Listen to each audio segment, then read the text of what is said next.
8 फेरों का 8वां वचन। स्वाति ने इसी साल शहर के कॉलेज से पढ़ाई पूरी की है और अब उसके लिए जगह जगह से रिश्ते आने लगे हैं। स्वाति से ज़्यादा उसके रिश्तेदारों को उसकी शादी की चिंता है, इसीलिए जो भी स्वाति के घर आता वो किसी नए लड़के की खबर ज़रूर ले आता। अरे दीदी, ये फोटो देख के बताओ कैसा है। राहुल नाम है लड़के का, मेरी सहेली की बहन का बेटा है। अपनी स्वाति के साथ एकदम प्यारी जोड़ी लगेगी इसकी। ज़रा दिखाना, फोटो तो बढ़िया लग रहा है। कोई गलत आदत वादत तो नहीं है ना इसे? और कमाता कितना है? अरे कोई गलत आदत नहीं है दीदी, आप कहो तो एक मीटिंग करवा देती हूँ, फिर सब कुछ फाइनल कर लेना। हाँ हाँ, ये सही कह रही हो तुम। संडे को स्वाति के पापा भी घर पे ही रहेंगे।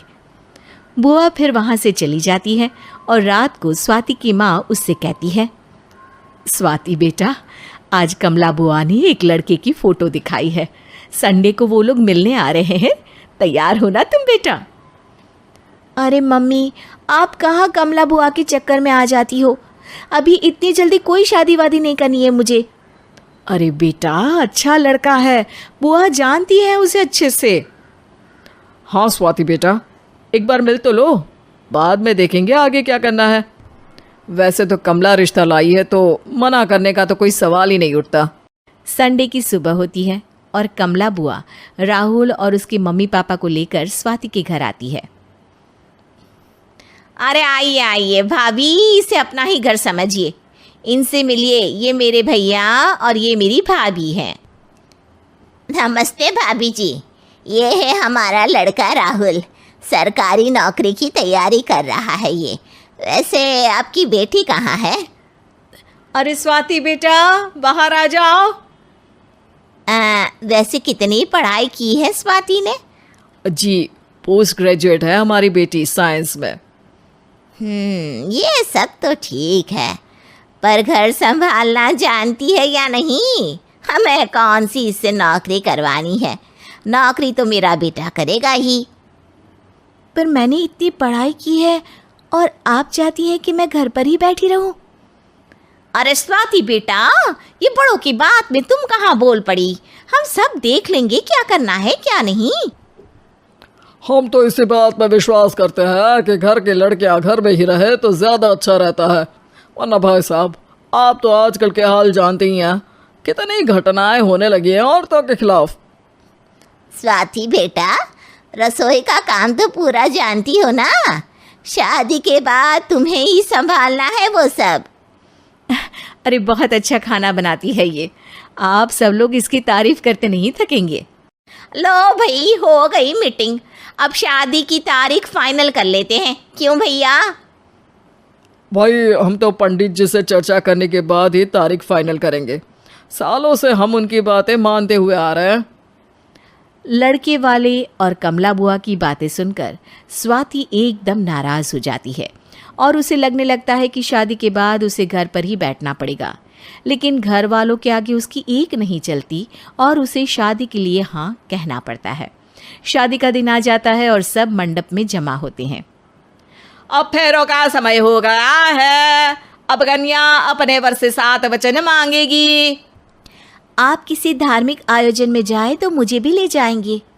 आप मेरे माता पिता का भी बराबरी से सम्मान करेंगे, हमेशा मेरा साथ निभाएंगे।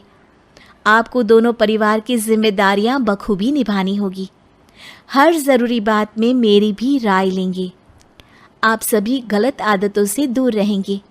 आप मेरे अलावा किसी और औरत से कोई गलत संबंध नहीं बांधेंगे। ये 7 वचन पूरे हुए, वर क्या तुम्हें ये सारे वचन मंजूर है?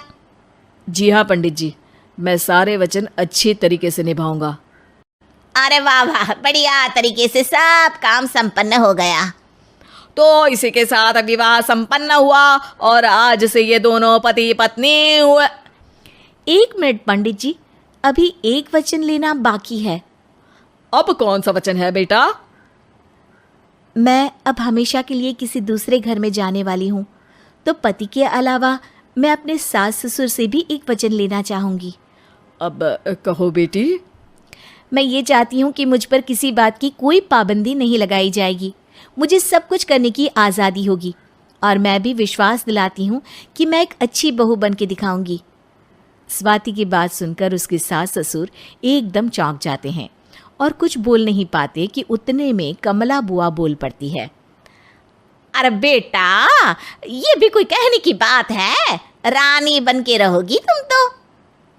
वचन देने से पहले सोच लीजिए, क्योंकि शास्त्रों में वचन ना निभाने वालों के लिए नरक से भी बदतर सजा लिखी है। स्वाति की चालाकी से वहां मौजूद सब लोग प्रभावित हो जाते हैं और लोगों में बदनामी ना हो जाए, इस कारण स्वाति के सास ससुर को उसे वचन देना पड़ता है। और कैसी अपशकुन वाली बातें कर रहे हैं आप पंडित जी? हमें मंजूर है बेटा तुम्हारी शर्त। स्वाति अपनी समझदारी से अपनी बात अपने ससुराल वालों से मनवा लेती है और खुशी खुशी राहुल से शादी कर लेती है। अब से हर शादी में मैं खुद 8 वचन दिलवाऊंगा। ओम मंगलम मंगलम मंगलम।